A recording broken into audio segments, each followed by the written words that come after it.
Good afternoon, ladies and gentlemen. This is the ITSS Middle East team. I'm John Devine, and with me is my colleague Angelo Calianno. Today we are joined by Nawres Arif, the founder of Science Camp, an entrepreneur-based company in Iraq. And we're going to ask him about his opinions and his experience working in an innovative sector in Iraq today. Nawres, thanks a lot for being with us. We really appreciate that. My first question is actually about you. Can you briefly tell us who are you and what you do and for whom you work? Okay. Thank you very much for the opportunity. My name is Nawres Arif. I'm graduated as a pharmacist. In spite of my whole life was about STEM and innovation and inventing stuff. From my childhood, I was inventing my toys. But because of the educational system, it is not asking about who you are or what you want to do. It's just about the rank or degrees. In the high school, you go with something you may not fit with. So I finished the pharmacy school in Mosul University. I'm based in Basra, from Basra, south of Iraq. But I reorient my life and my career to fit with who I am in fact, actually. For that reason, I start to search and try to discover myself as a maker. After the big change in Iraq after 2003, I discovered that there is a big community of maker movements and fab labs. So I discovered that I can call myself as a maker and start to share my workshop and my infrastructure as the first Iraqi maker space to be the first physical innovation hub in Iraq, to provide this type of reorienting the youth about their skills, their passion, and how to develop the human resources here, especially in Iraq. We are suffering from some economic issues related to the retarded system. There is no digital transformation in many fields. For that reason, we try to fix it from ground up. For that reason, maker movement, innovation hubs, fab labs, co-working spaces are important. For that reason, I do what I do nowadays. I'm running the Science Camp. We call this a project Science Camp. It's about 8 years old now. It's from 2013. And as you know, every maker has a workshop and tools, and I share it with my community as the first maker space. You mentioned, Nawres, working as an entrepreneur in Iraq and the economic challenges you face, the lack of infrastructure. What is it like as an entrepreneur today in Iraq? What are the difficulties and the problems you face? Being entrepreneur in Iraq, or the scene of entrepreneurship ecosystem, is somehow still challenging in Iraq because several reasons. Biggest one is the community and society mindset. As you know, during Saddam's era, Saddam belongs to the communist mindset or ideology, because the system and the government was somehow more related to the communist ideology. For that reason, the private sector was not that much developed or not that active. And the mindset of the society was not so much about innovation and competition and the private sector. Until now, there is big misunderstanding from the graduates to think about they have the right in the governmental job, in spite of the statistics in the country is mentioning something else. The other reason is the lack of laws and regulations that support the Made in Iraq brand or the innovative businesses. Also the lack of the rules and the regulations mentioning and describe and support how to be startup. And there is no terminology related to startup, small business, or entrepreneur or social enterprise. For that reason, it's somehow challenging. I had the fortune to actually see the space where Nawres works, and also some of their machines, which are really, really impressive. And what really surprised me, I mean, is the environment where you work. So, I mean, you are from Basra, which is actually a beautiful town, but it's got a lot of issue because a lot of the economic is about the around the oil. It's like the first, it's the first things. It's got a lot of issue with pollution. So you also are basically inventing that you're still working with the machines for recycling, for I mean, clean, produce renewable energy. Also, I remember that you said that near Basra is one of the hottest spots on earth. So you can produce actually a lot of clean energy. How do you feel about these contracts? I mean, you are doing something totally new in a place which is a little bit with an old mentality from that sense. This is our responsibility as a society, as activists in the society. For that reason, we try to introduce this type of solution. Sometimes we don't want to reinvent the wheel from the beginning, but at least we need to attach with the international community to see the people like us and learn from them, like the Western world. There is a big map of the project and big initiative called Precious Plastic. It is about decentralized system of making machines and workspaces for plastic recycling. We find it as a solution for us as Iraqis because we think waiting for a centralized plastic recycling system is not so clear or near in the near future, according to the issues we suffer with the government and how the country is managed. For that reason, decentralized solution like Precious Plastic is important for us. And we start the Precious Plastic in Iraq initiative. We make the Facebook page, and we start to make the machines and make it available for the international organization or who interested in the plastic footprint. This is very important for us.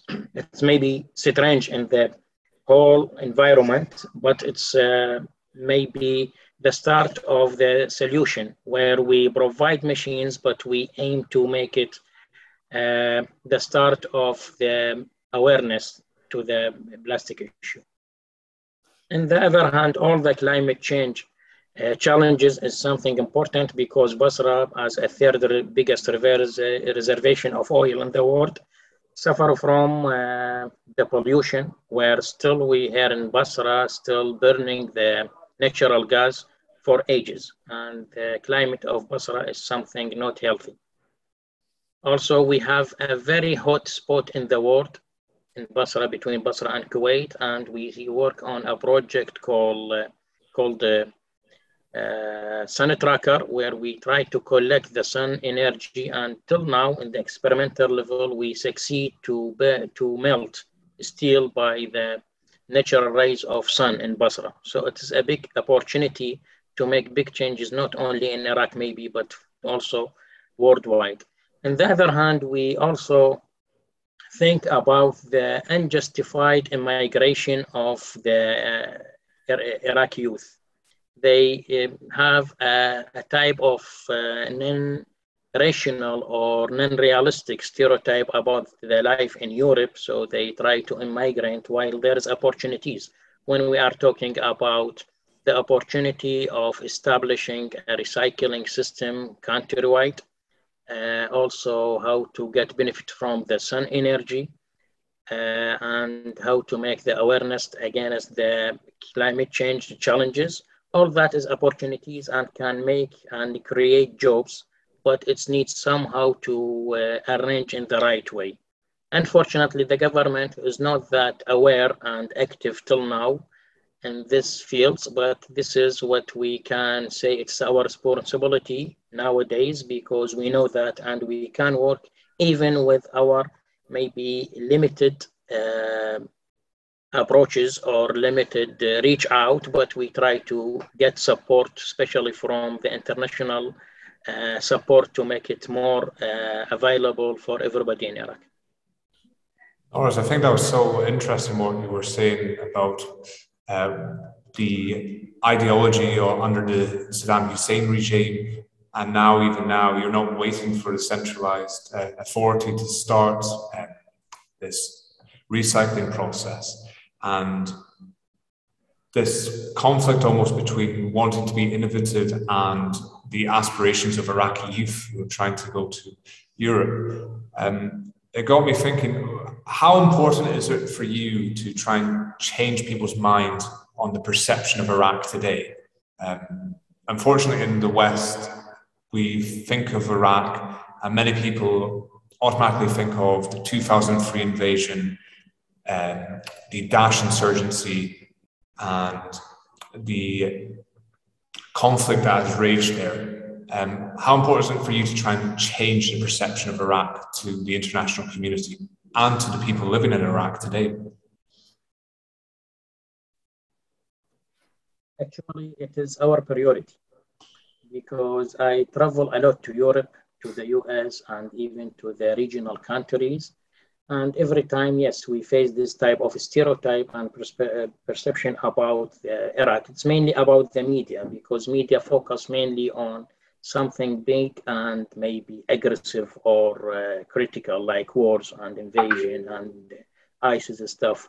But actually, Iraq is 7,000 years old country, so we can expect a very rich culture, very rich community, society, diversity. Everything was very well for a long time before this events in the last centuries. For us, it is priority to fix this stereotype, and also we want to regain our position in the global community again. And as Iraqis, we think we have something to do and we have something to share and give. We want to take part in the humanity development through innovation, ideas, solutions. Also, when we become part of the global issues like the oil and the climate change, I think it's our responsibility to not just fix the picture or image of Iraq, but also to fix our position and what we do to the planet in the end. John, are we? Yeah, keep going. Are we with time? So can we ask something else? Nawres, now that you were talking, I'm curious. Is there other companies of people in Iraq they do what you do with your prospection, with your minds, with these priorities, as far as you know? Yes, there is an ecosystem for innovation in Iraq. Maybe not everybody is active, but there is people, companies, NGOs are work hard and share with us all the goals. I may mention some names, but I don't somebody to bother because I maybe forget. But at least 5-1 Labs, maybe the station. Also, there is Field Ready and the spaces attached to Field Ready. All of those are very active in entrepreneurial and innovation ecosystem. We try to work together to make Iraq a better place to live and also to fix the stereotype. And in the personal level, I want to still living in Iraq, so I need to fix it in the right way. I want to travel to other countries, and I don't want to somebody else think about me as a refugee. It is okay to be a refugee sometimes when you face some issues and make you leave, but I don't want the image of Iraqis just as refugees. We want to be somehow in good situation and people can expect us as a tourist or maybe going for work or sharing anything like take part in international activities, events, like a more fair image about the reality of Iraqis. We've got time for a couple more questions. So you've alluded to the problems that you face both domestically and internationally. But I don't want to just focus on problems. I want to talk about stuff that that you're obviously passionate about. I've looked at some of your material, the 3D printing, the animation and modeling, the green energy, your R&D department. It sounds really fascinating stuff. Which aspect of you are you most interested in it? Is there a particular project or a particular field that you're working in at the moment? Probably the more interesting thing for us nowadays is to support the local private sector, especially the industrial private sector, because we see the majority of the stereotype about countries related somehow to their industry. When you mention the German engineering or the Japanese car or the Italian food, or it's like this type of ideas. So I think industry and supporting industry is a deep effect, because industry rearrange the mindset of population rather than the other type of activities. Because when you attach to a machine, the machine is perfect. Machine is something work in timely, not tired, and do everything in right way. So any issue may be related to us as a human. So when we notice from the historical perspective, the industrial countries, the population become more arranged, more organized, and more rational because of the contact with the technology. For that reason, we try to support the originality of the Iraqi industry by 3D printing, 3D designing, because this type of digital skills is can be like a translation of the culture and mindset of society. Nawres, what individuals like us or of people who are listening to you, what they can do to help, to promote, to let your work known around the world? Around the world, if we are talking about what we can do together around the world, I think we need a support from a technology import. We want the exchange programs. We want to know about each other, that we are exist, like what we try to do all the time. We try to visit every fab lab and make a space, co-working space we can reach in any country and make connection and friendship. Also, the financial support from international organizations who understand who we are, understand the maker movement, the fab labs and innovation hubs, and its importance to the country like Iraq, and also the reflect of this type of economic and security stability of Iraq is important. When we find somebody, or if there is somebody or organization meet with this type of mutual understanding of goals, I think it is important to get support from them, even in the financial level. I think that's about time. Nawres, do you have any last thoughts or a statement you'd like to give? I think nowadays we need to focus on two major fields or issues: the climate change and the innovation in climate change, and how to make it an opportunities to youth, to the Iraqi youth, to make the climate change challenges into opportunities for job creation. On the other hand, it is something maybe away from the very technical thing we do, but it's about the mindset and the moral behavior of the globe, like what's happened in Ukraine and what's happened before and everywhere in Middle East. I think all the time, when I travel to Europe, I think it somehow was fixed, and we passed the World War II issues, and we need to collaborate together to fix what's going on in the Middle East. It was very sad to hear and see what is going on in Europe, and we miss a part was very perfect and complete. So my praise and hopes to fix that and return back to the rational behavior in the political level. Thank you. Nawres, thank you very much to you. Thanks a lot. Thanks for taking the time to speak to us today. You're welcome.